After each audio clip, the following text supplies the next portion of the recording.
the stock market had actually recovered over 20% during that 9.5-month period or thereabouts. People did not think in the fall of 1930, they did not think they were in a Great Depression. They thought it was a recession very much like had occurred at least a dozen times, although not always when stock markets were important. But we'd had many recessions in the United States over the time, and this did not look like it was something dramatically out of the ordinary. Actually, for about 10 days after my birth, the stock market actually managed to go up all of 1 or 2% there in those 10 days. Well, from that point, the stock market went from level of 240 to 241, which was a noticeable decline because if somebody had given me $1,000 on the day I was born and I'd bought stocks with it and bought the Dow average, my $1,000 would have become $170 in less than 2 years. That is something that none of us ever experienced. That we may have had it with one stock occasionally, but in terms of having a broad range of America marked down 83% in 2 years and marked down 89% of the peak was in September 3rd, 1929, was extraordinary. And in that intervening period, less than 1 year after I was born, just slightly less than 1 year, my dad went to the bank where he worked and had his account. And of course, the bank had a sign on it closed. And so he had no job. He had 2 kids at that point. His father had a grocery store, but Charlie and I both worked for my grandfather. Charlie worked there in 1940. I worked there in 1941.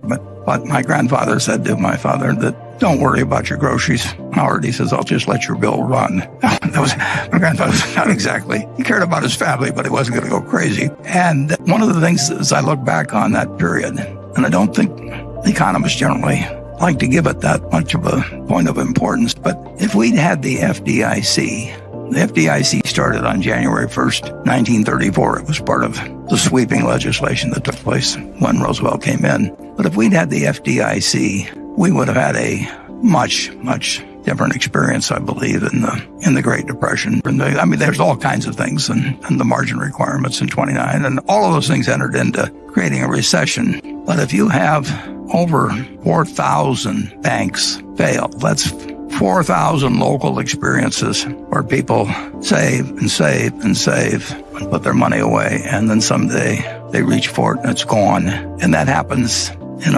all 48 states, and it happens to your neighbors and it happens to your relatives. It has to have an effect on the psyche that's incredible. So one very, very, very good thing that came out of the Depression, in my view, is the FDIC. And it would have been a somewhat different world, I'm sure, if the bank failures hadn't just rolled across this country and the people that thought that they were savers found out that they had nothing when they went there and there was a sign that said closed.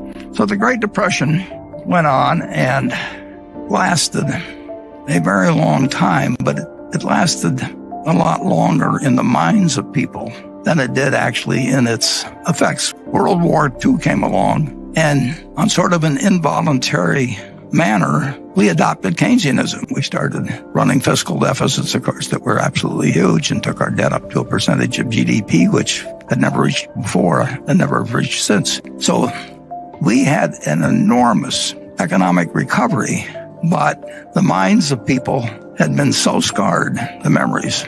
Parents told their children. 1929 became a symbol in people's minds. I mean, everybody knew exactly what you were talking about, and it affected stock prices in a rather remarkable way. It was January 4th of 1951 that the kid who was born on August 30th in 1930 had finished college before the stock market got back to where it was at that earlier time. So take the years from 1920 or 1929 to 1951 and bear in mind that, the country was only 140 years old when this started. That's 20 years out of this amazing 231-year lifetime of our country. That was flat out for a long time of no economic growth and no feeling by people in terms about the wealth of the country, about what the American economy was worth, what all these corporations that were doing far, far, far better than they were long ago. But it took all of that time to restore in the market a price level that was equal to what it was when I was born 20 years earlier. So if you think about the fact that we're enduring a few months, and we'll endure many more months, and we don't know how it comes out. And people in the 30s didn't know how it was going to come out, but they endured, persevered, prospered, and the American miracle continued. But it's interesting in that at the start of 1954, the stock market the Dow was only at about 280. And I remember 1954 because it was the best year I ever had in the stock market. The Dow went from 280 or thereabouts at the start of the year to a little over 400 at the end of the year.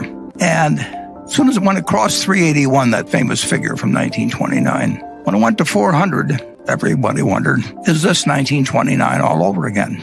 And that seems a little far-fetched because it was a different country in 1954. But that was the common question, and it actually achieved such a level of worry about whether we were about to jump off another cliff, just because the 381 of 1929 had been exceeded, that Senator Bill Fulbright of Arkansas, who became very famous later in terms of the Foreign Relations Committee, he really was questioning whether we had built another house of cards again. And his committee, in March of 1955, with the Dow at 405, assembled 20 of the best minds in the United States to testify as to whether we were going crazy again. The Dow was at 400, and we'd gotten in this incredible trouble before. But that was the mindset of the country. It's incredible. We didn't really believe America was what it was.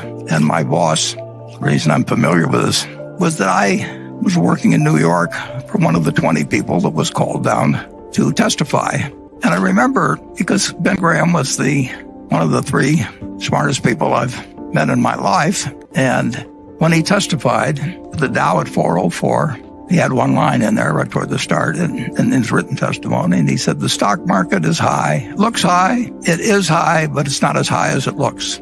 And since that time, we felt the American tailwind at full force, and the Dow, when we made the slide, it was about 24,000. So you're looking at a market today that has produced $100 for every dollar. All you did was had to believe in America, just buy a cross-section of America. You didn't have to read the Wall Street Journal. You didn't have to look up the price of your stock. You didn't have to pay a lot of money in fees to anybody. You just had to believe that the American miracle was intact. But you'd had this testing period between 1929 and certainly 1954, as indicated by what happened when it got back up to 380. You had this testing period, and people really had lost faith to some degree. They just didn't see the potential of what America could do.